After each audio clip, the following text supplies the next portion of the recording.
Good evening, everybody. This is Sudhir Mishra in Sudhir Mishra Show yet again. This is our fourth episode, and I take immense pride in welcoming today Dr. Lalit Bhasin. First, I'll talk about him, then I'll bring him on stage. He's one person for last 20 years. I have been watching his journey when I entered the legal profession, and he has completed 60 years in the legal profession. And in those 60 years, many of us were not even aware that what he actually brings on table, what keeps him going. One of the hallmark of Dr. Lalit Bhasin, which all his friends, all his contemporary, all his younger people who have worked with him have shared with me, it describes something in a Urdu shairi, which I can say that he was not looking at himself only. He was always thinking about a very larger audience. He had always a public purpose in his mind. So to describe Dr. Lalit Bhasin, I'll say, फिक्र कीजिए तो जमी और आसमां की कीजिए, फिक्र कीजिए तो जमी और आसमां की कीजिए, बात अपनी ही नहीं सारे जहां की कीजिए, बात अपनी ही नहीं सारे जहां की कीजिए. Welcome, Dr. Lalit Bhasin.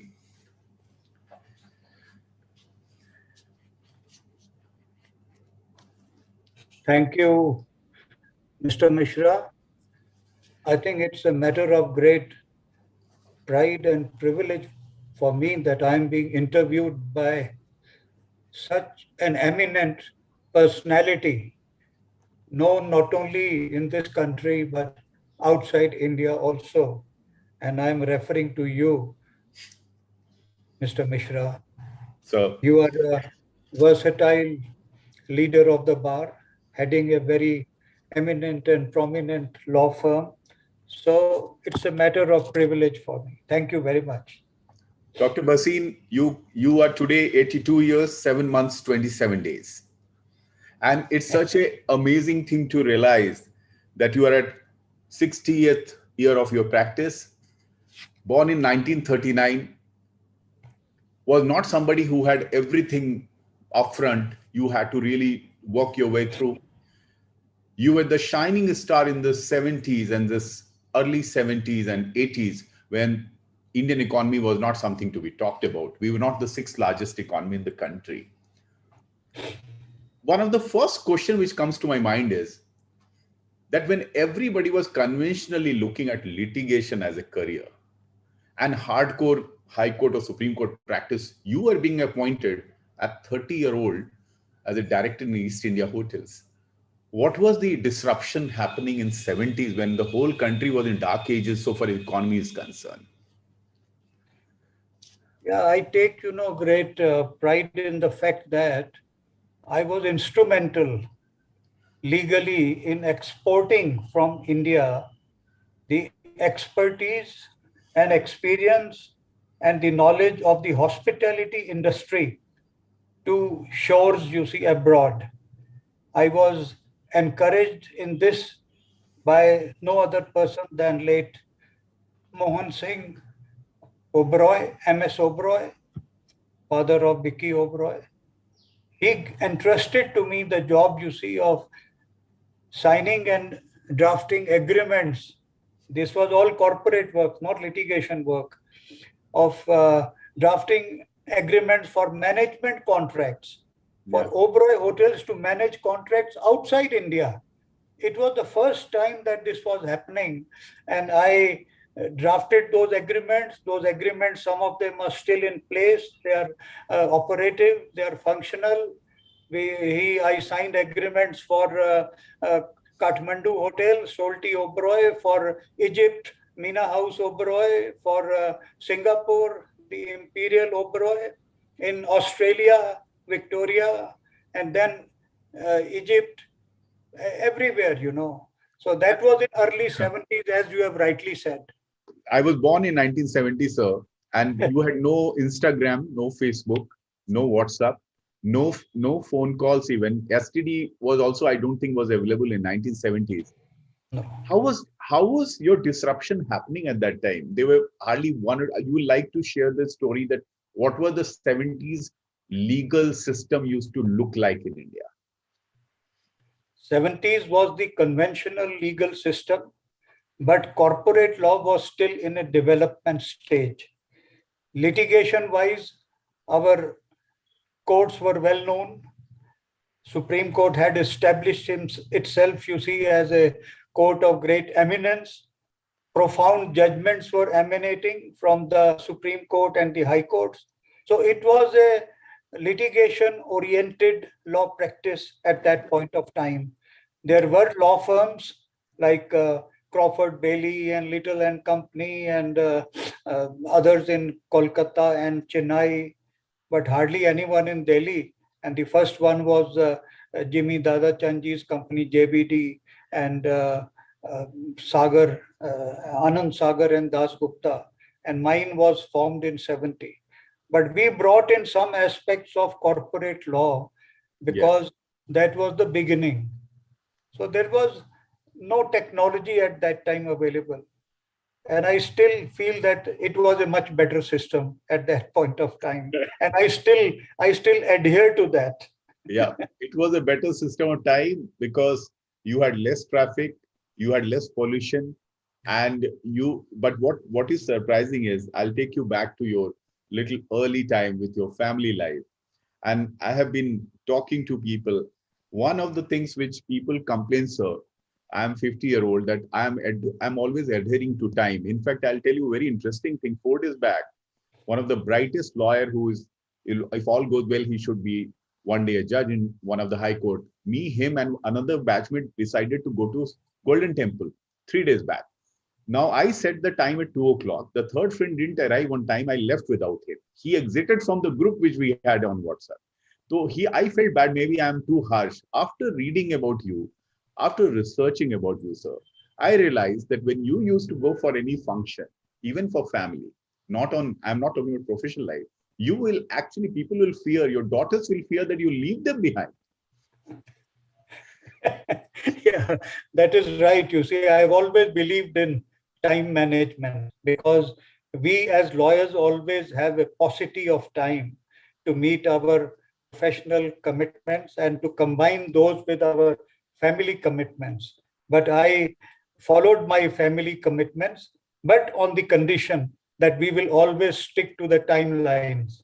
If it is 7 o'clock or 8 o'clock dinner, it has to be 8 o'clock dinner, not even 5 minutes past 8, possibly 5 minutes before 8.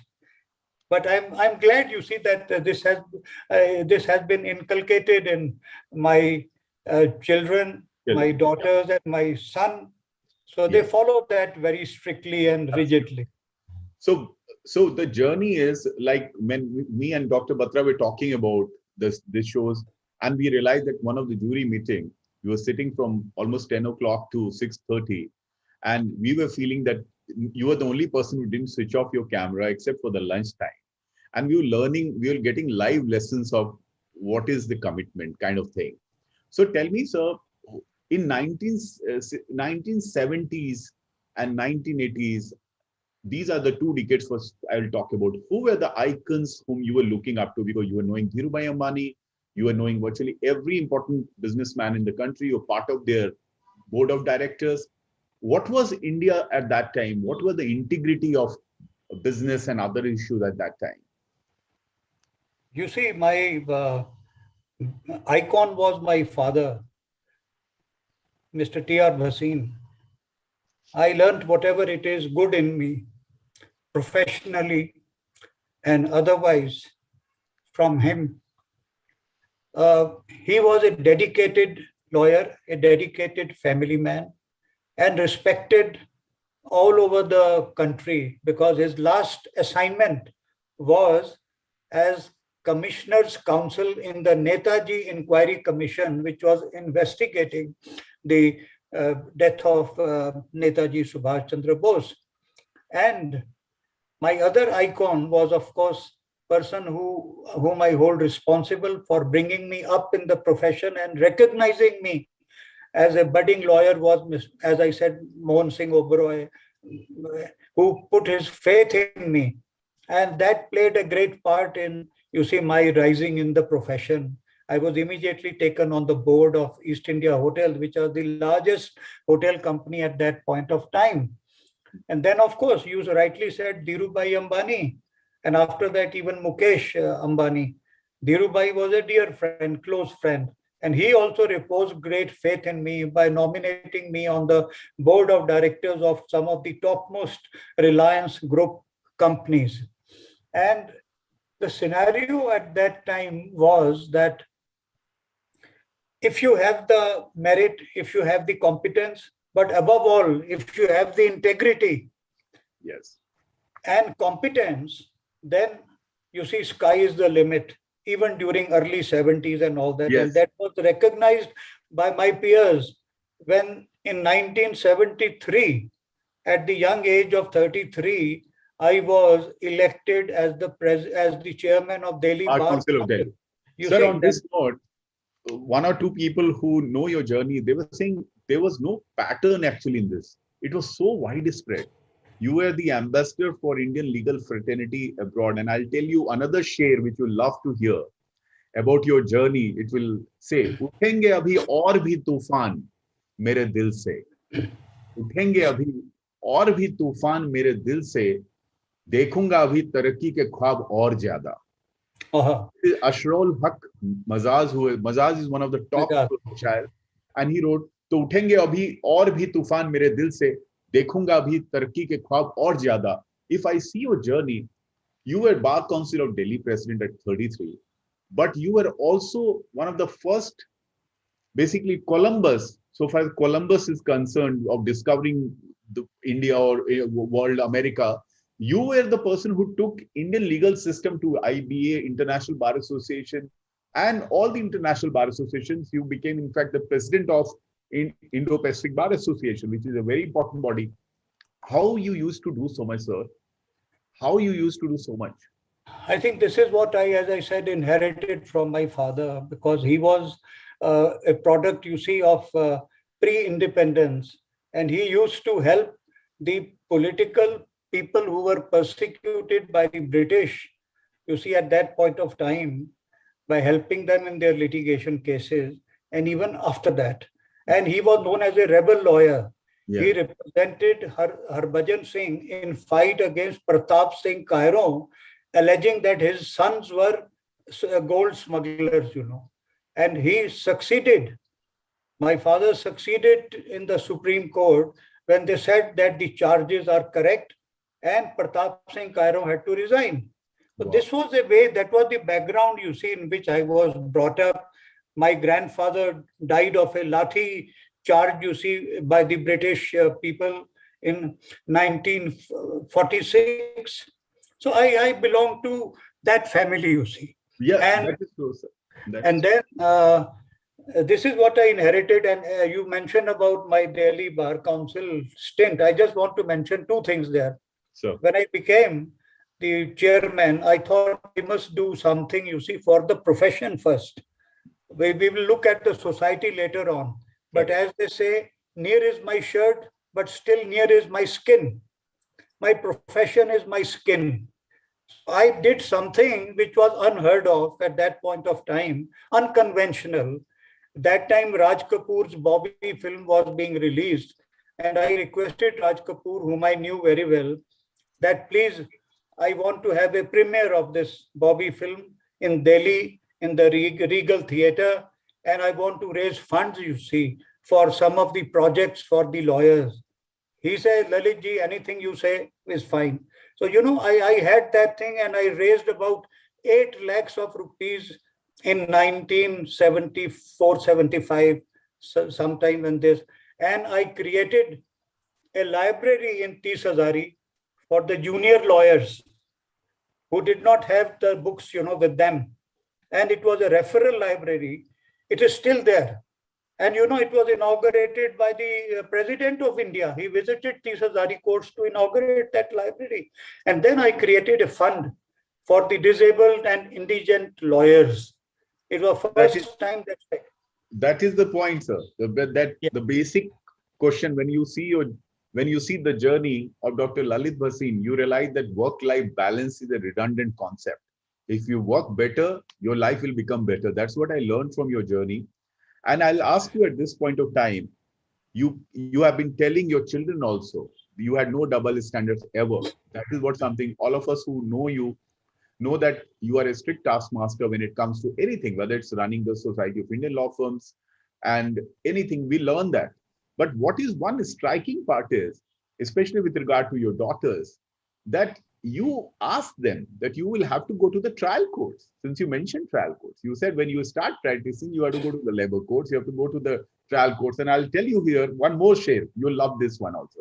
अभी से पांव के छाले न देखो, अभी से पांव के छाले न देखो, अभी यारो सफर की इब्तिदा है, आरंभ है.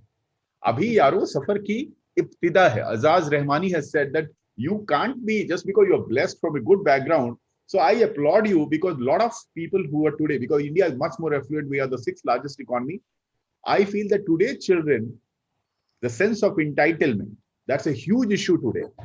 That people say, oh, I practice in Supreme Court, or I do a particular thing, I only do arbitration. What do you have to say about that? How did you tell your children that go to trial courts?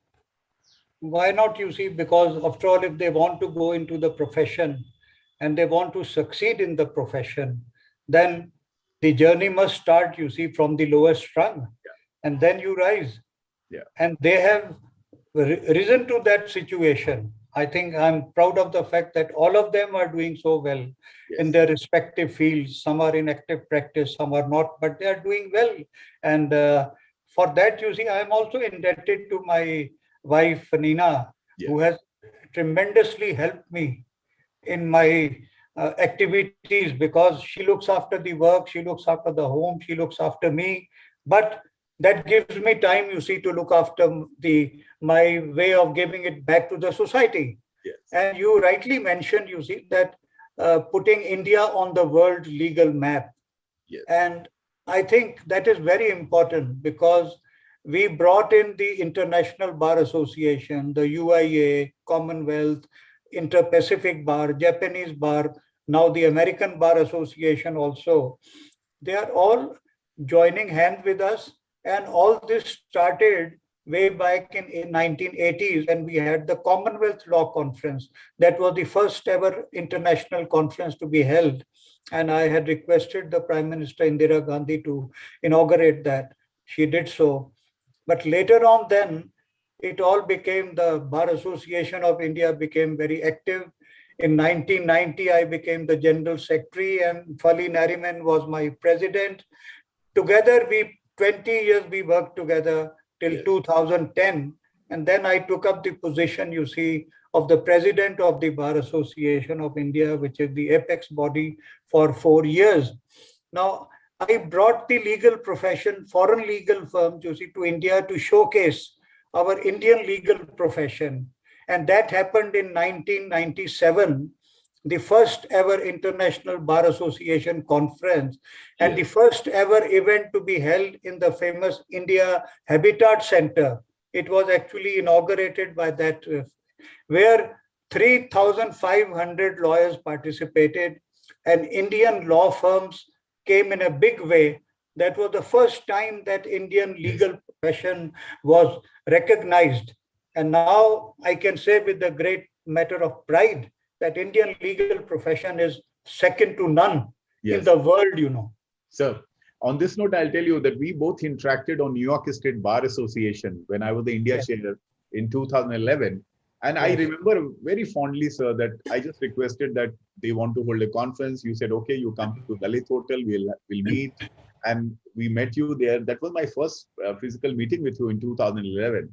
And I realized that subsequently I became very active in both New York Bar or IBA. And in IBA, now 6,000 people come. You were right, it has increased, and almost 40 firms or 45 firms from India participate. Any important conference, you talk to anybody who is a little senior, he will mention your name. He will mention your name. He will mention our Attorney General's name also, because he used to also go in few conferences. Yes. And I was so surprised, because of late for 3-4 years, you are not going to International Bar Association conference, where I represent few committees in South Asia. So I feel so nice that you can represent Delhi Bar Association, Delhi Bar Council, and you can also be the president of Indo-Pacific Bar Association. What is something which you'll like to tell the youngster today who want to compartmentalize? Who want to compartmentalize, go to in a cocoon? You see, my journey is, if at all one can call it a success, it has not been possible only with my efforts. It is all virtually team efforts. My juniors, you see, have helped me a lot, and some of them became judges of the High Court and the Supreme Court. Some of them are law officers and all that. So all they help me. It is the teamwork which is important. My message, you see, to the younger people is that there should be a teamwork, particularly whether you are in corporate practice or you are, you see, in litigation. You cannot be on your own. You can succeed only if there is a proper teamwork. And I remember Majroo Sultanpuri's unka शेर है. वाह, क्या If बात. I can, We are if I can promoting Urdu. Yes. tell you in Taranum, तेरा हाथ हाथ में आ गया के चराग राह में जल गए, हमें सहल हो गई मंजिलें के हवा के रुख भी बदल गए, तेरा हाथ हाथ. So, Amazing. Amazing. हाथ में आना चाहिए. That is the message, you know. Amazing. You can't do it alone in the present legal practice. Amazing. And particularly that applies to the law firms, even the litigation lawyers, the senior counsel who appear. They can't do anything without, you see, being assisted by competent juniors.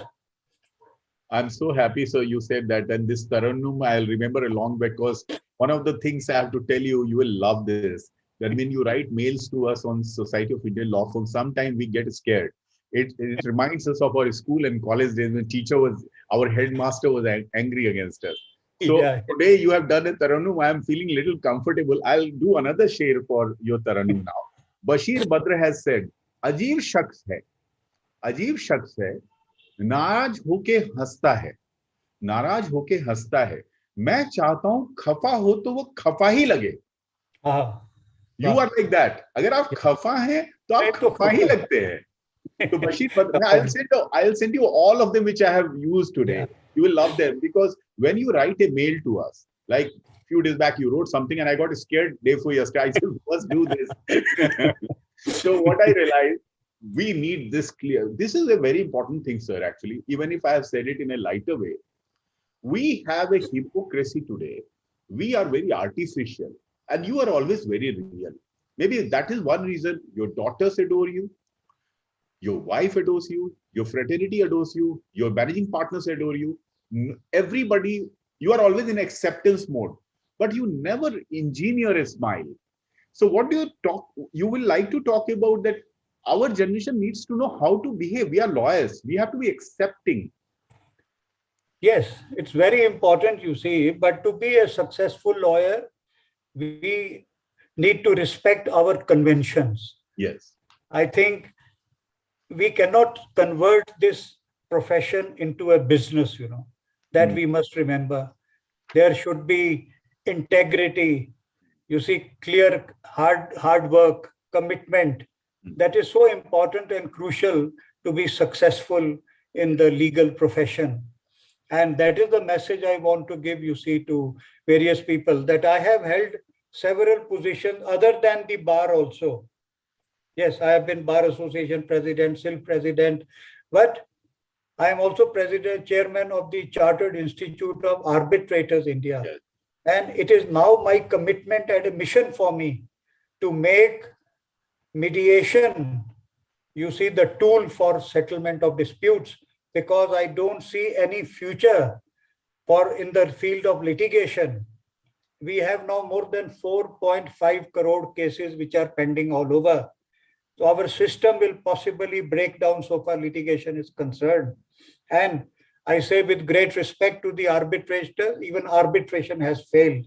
Yes. Therefore, the only way we can our system of administration of justice can survive is samjhauta. Correct. Settlement. And as someone famous said, a bad settlement is better than successful litigation. Yes. That is my motto. I want to encourage that, you see, among the younger people, When I go to the law schools to give lectures, I say that let this be also one of the subjects for how to have successful mediation and negotiations. That is important. And then your commitment to your constitution and the rule of law should be always uppermost in your mind. When I was the chairman of the Film Certification Appellate Tribunal, we overturned, so many orders of the censor board because we felt that this is an impediment in the freedom of expression. So even Urta Punjab and so many other Rajniti and all that, we allowed them to be screened. The matters went to Supreme Court. Supreme Court upheld, our decisions there. Therefore, those sorts of commitments have to be there. And just to ask you here that, and this is something which people ask you all the time, but I will have to ask because there are a lot of queries with regard to this, that being one of the bar leaders and our chairman of Society of Indian Law Firms, are you still thinking we are at a distance so far as the opening up of the Indian legal sector is concerned? You think there is a time delay because of certain reasons?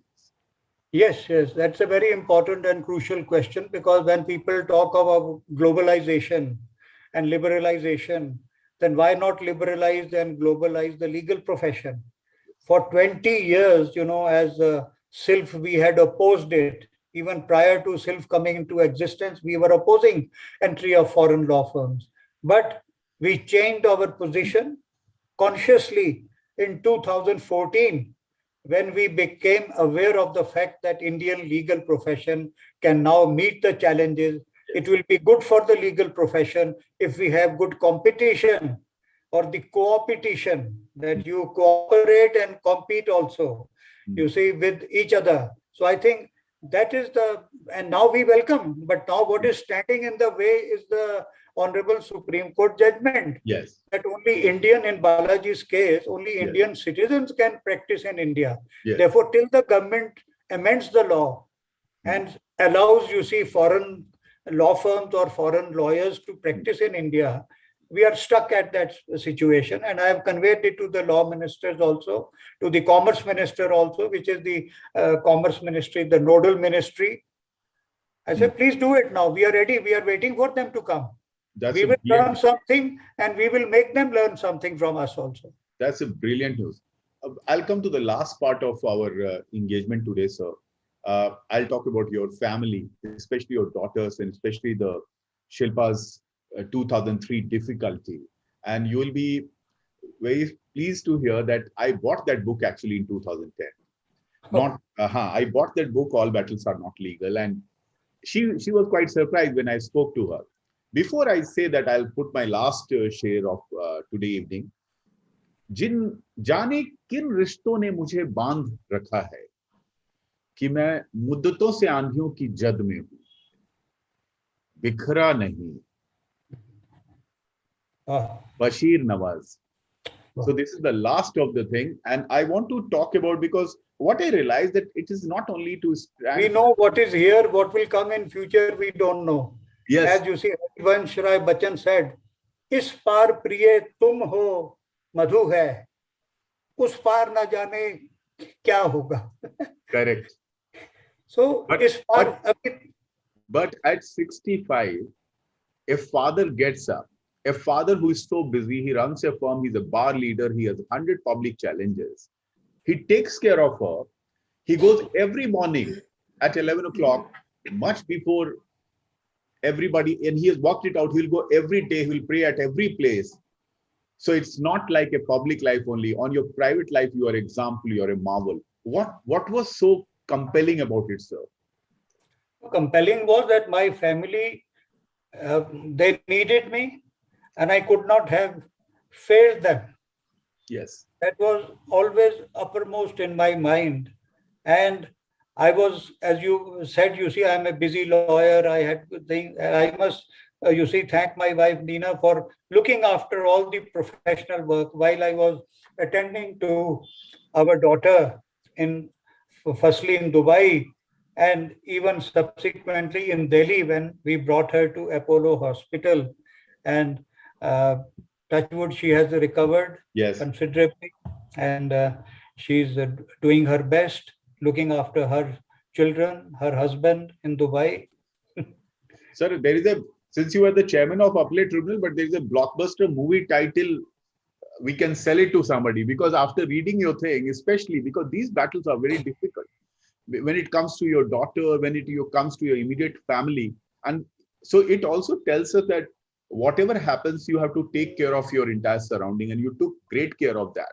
With No, this, you have to take care of your surrounding, because you see, I'll give you the instance that my son, Nina, and you see, when I got married to Nina, yes, we had a son. He's not in legal profession. He doesn't want to be. I left it to him. We rather left it to him to decide what he wants to do. And he's working as second person to Vikas Behel. You see, in the he brought out that Super 30 movie. So I never pressed him that no. What is there in the film industry? You come and join law and all that and all that. But let there be freedom for everyone. Let them have profession or activity of their choice. I think that is material. And last question, sir, before I'll ask our editor-in-chief to also come and ask a question. Ashima, kindly get Batra Saab. Sir, what is the health regime of a lawyer like you? And I would ask the same question if you'll ensure that I get a appointment with KK Venugopal, sir. I've told Parag also that I need to interview him. Because we all are so unhealthy, most of us. What is your health regime? How do you keep positive? How do you keep fit? No, it is just my walking. Yeah. Someone asked me, Dr. Bhasin, do you play golf? I said, no, I don't play golf. He said, why not? So many people do. I said, it's a very expensive way of walking. And I walk otherwise, about 7-8 kilometers every day. Every day I do that with some exercises, and that keeps one fit. Yeah. And then, of course, my wife ensures, you see, that I don't eat bad food. That's great, sir. We are so blessed that this is amazing. Nina ma'am takes care. And sir, I'm at the end, but before this happens, I'll bring Shilpa Bhasin Mehra here, one of the heroes I have, and whose book I read, that all battles are not legal. I can do an independent interview with you also one day. Well, that's a pleasant surprise. Yeah. And I requested her. She was kind enough, and she's a daughter, and she's a proud daughter. One thing you should tell us, which is on a lighter side, which we don't know about Dr. Bhasin. One lighter. Well, you said it so well, Mr. Mishra, that he's such a paradox. He's serious, yet he's jovial. He'll be the first one to sing and dance, crack a joke. He can get along with the youngest grandkid to the senior most people. For me, I call him God's biggest blessing. He is. Wonderful. Thank you, Shilpa. Thanks a lot. Ashima, Dr. Batras?